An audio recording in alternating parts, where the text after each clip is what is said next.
Hello everyone. Today I am going to solve a very amazing integral problem, which is this integral 0 to 2 natural log of 1 plus 2x divided by 1 plus x square dx.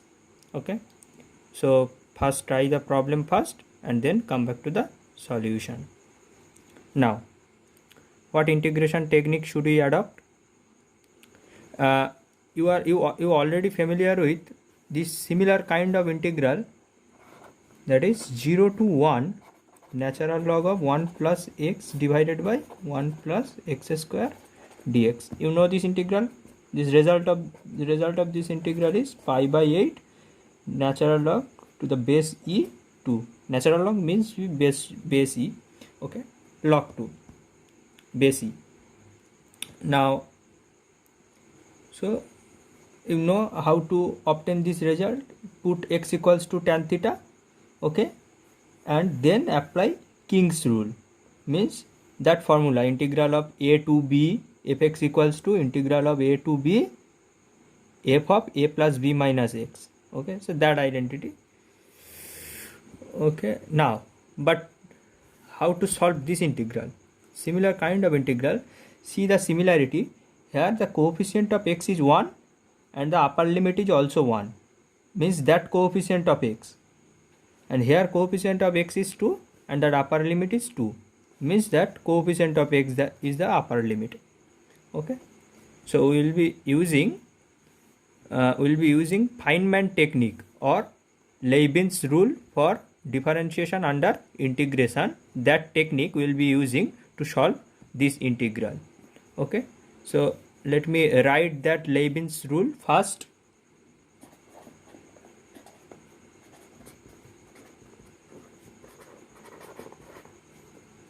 Leibniz rule is differentiation under integration, that rule, also called Feynman technique. So that is, if you take some function of x comma t, okay, and you integrate with respect to x, okay, and integrate with respect to x, and here suppose h of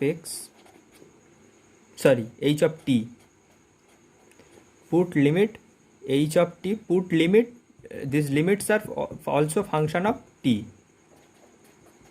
h of t, and upper limit is g of t. So after integrating with respect to x, we are putting limit as a function of t, so we will obtain a ultimate function of t. Now this is a only function of t, because if you are integrating with respect to x, then you are putting the limit as a function of t, so this you will obtain a ultimate function of t.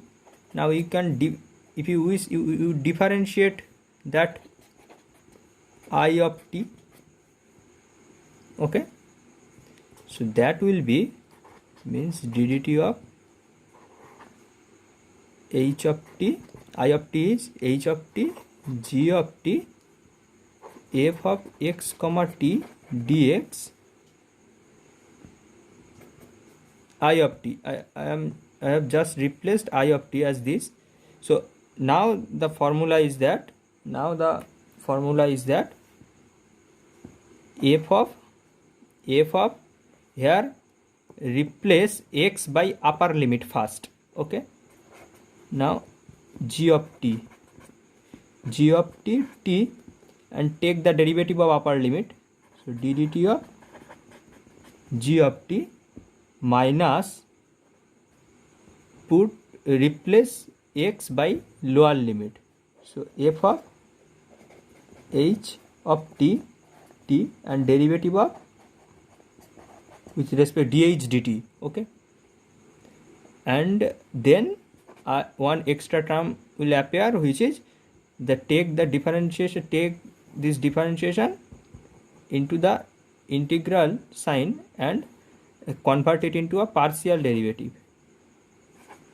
Okay, so the ddt of means that will be converted into del t, partial derivative with respect to t, and differentiation will go inside this integral h of t, g of t, f of x comma t dx.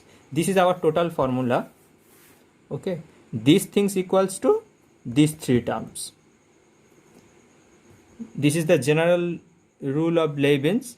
Many times you see only these two terms, because in that case function f of x comma t was the only function of x, so that this term will vanish, because del t then only function of x, so partial derivative will go to 0.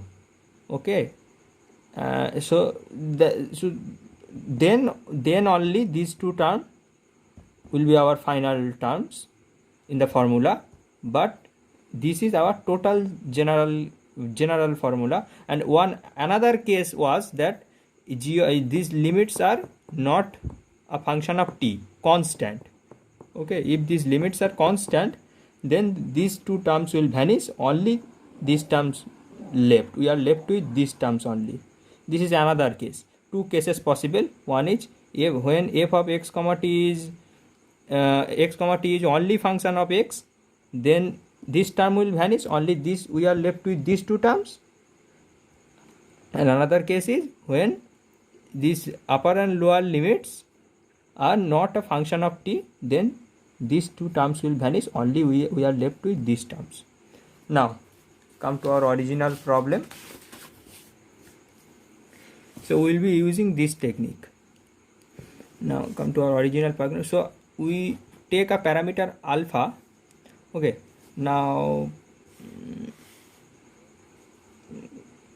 define this integral 0 to alpha. So by observing this similarity, that here the coefficient of x will appearing is appearing here upper limit. Okay, so by observing these similarities, so we are defining a function.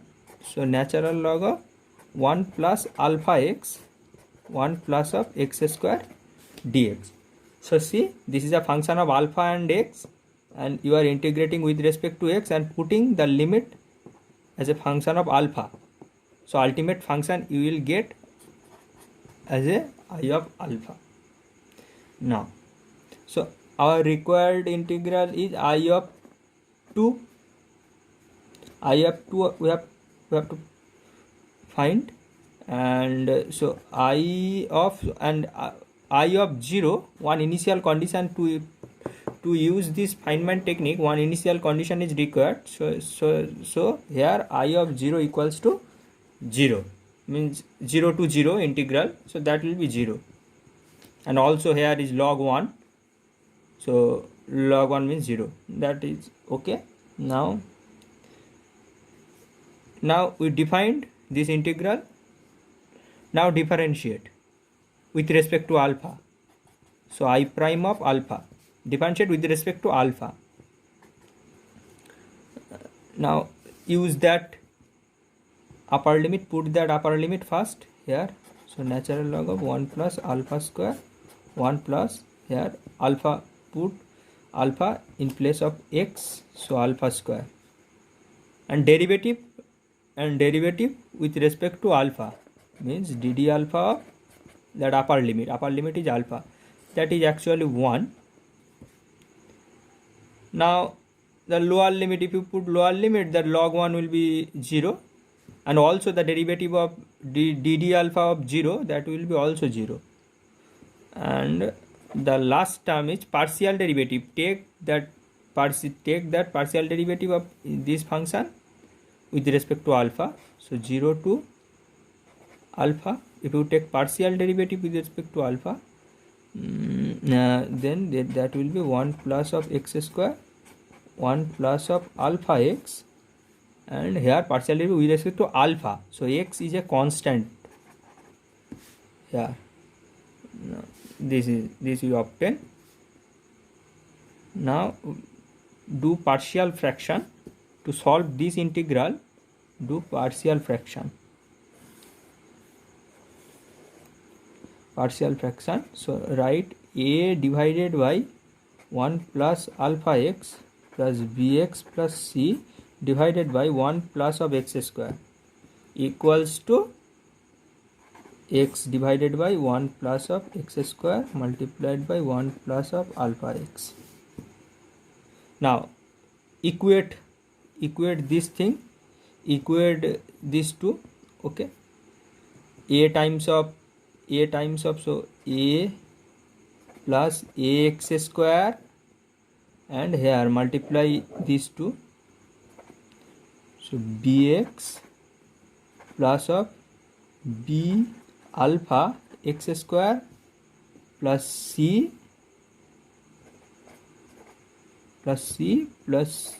alpha x equals to here right hand side is only x, because denominator will cancel out, only x. So a plus c is 0,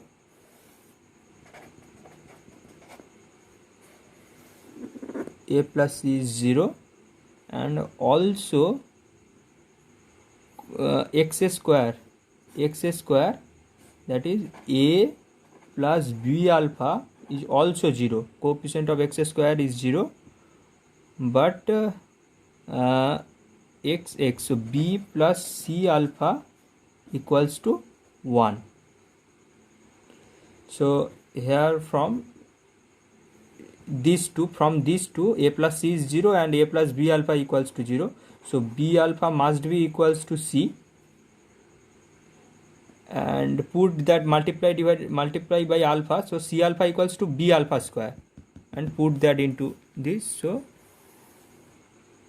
we have b times of b, here c alpha means b alpha square, so b plus b alpha square, 1 plus alpha square equals to 1, so b equals to 1 divided by 1 plus of alpha square, and b you got, and here from c you can find out c equals to alpha into b, alpha divided by 1 plus alpha square, and a equals to minus c, that we obtained.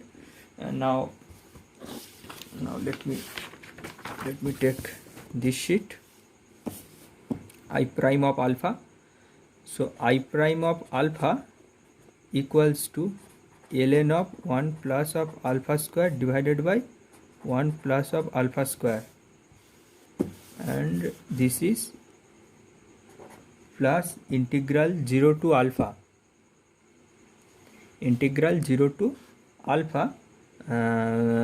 x dx means we have done partial fraction, so according to that alpha equals to minus c, means this,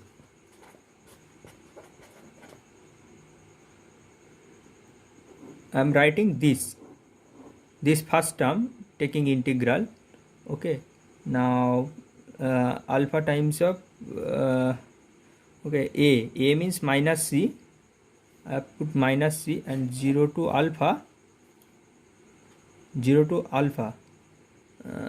1 divided by 1 plus alpha x dx, and bx plus c, negative c, a equals to negative c, so that integral 0 to alpha, these first term means yes, that is right, and bx, this I am taking integral from 0 to alpha, this term, so b is 1 plus alpha square 0 to alpha, that is b, x divided by 1 plus x square, and that is c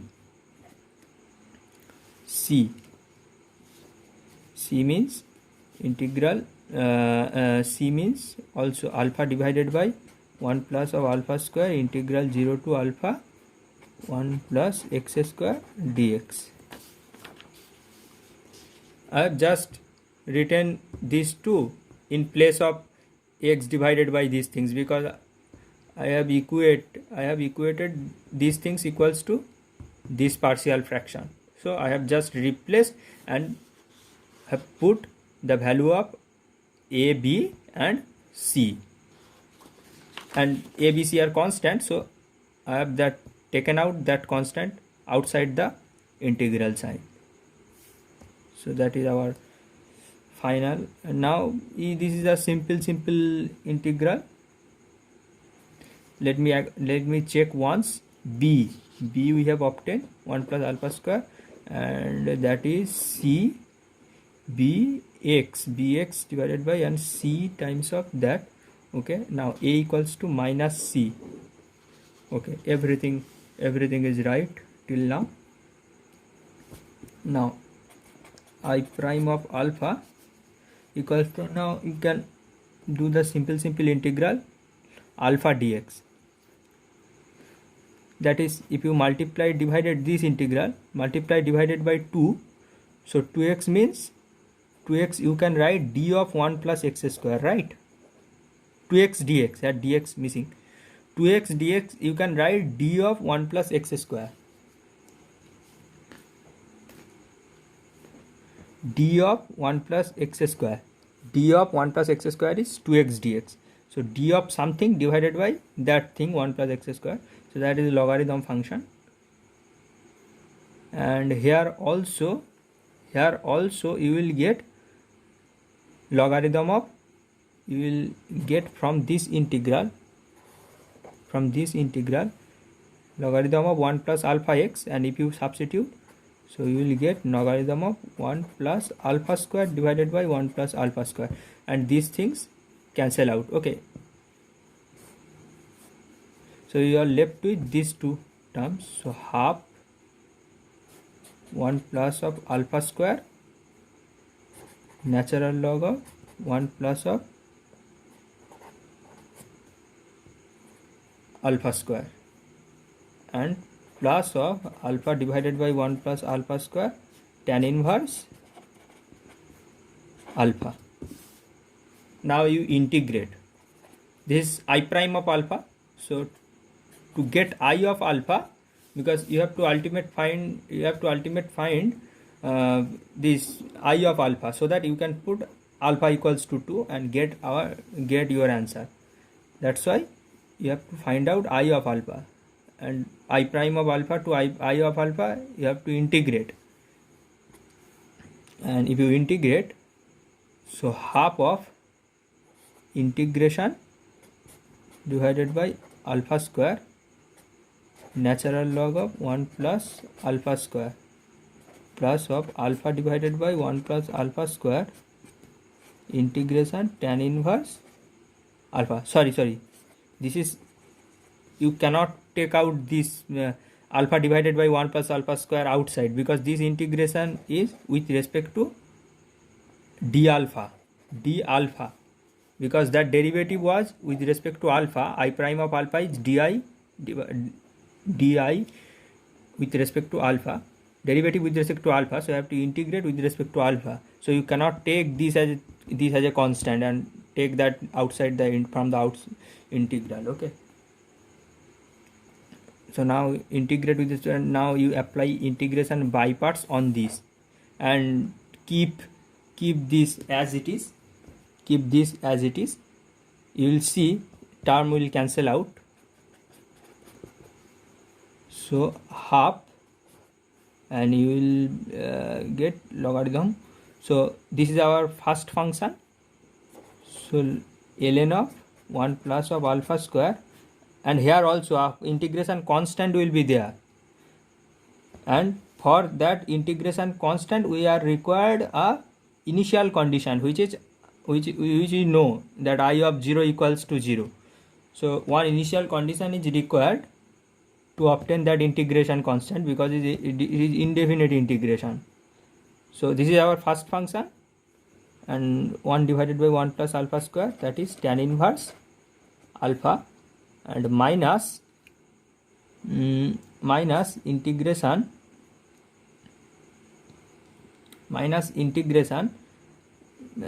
take that derivative means take that derivative. Okay, take that derivative of 1 plus first derivative of first function, 1 divided by 1 plus alpha square and here is 2 alpha, and write that tan inverse alpha term, and this term is there, this term is there, and integration constant is there. And now we'll see that half cancel out, so integration of alpha divided by 1 plus alpha square tan inverse alpha, here minus sign, here plus sign, so these two will cancel out, so we are only left with I of alpha as half of ln of 1 plus alpha square tan inverse alpha plus c. Now we are required that initial condition I of 0 equals to 0, so 0 here it is also 0, tan inverse 0 is 0, log 1 is 0, so here left hand side is also 0, so c will be 0, so you get our result. I of alpha equals to a half of natural log of 1 plus alpha square tan inverse alpha. Now put the value of that parameter alpha as 2, because our required integral is just 2x, logarithm of 2x. Okay, so that's why I of 2, and you will get your desired answer. Okay, this way you can apply this Feynman technique. Okay, so first you have to differentiate, now then you have to integrate, and one initial condition is required. This way you can solve many typical problem which cannot be solved by any your known method, any your ordinary methods. Okay, so this technique, Feynman technique is very powerful, very powerful.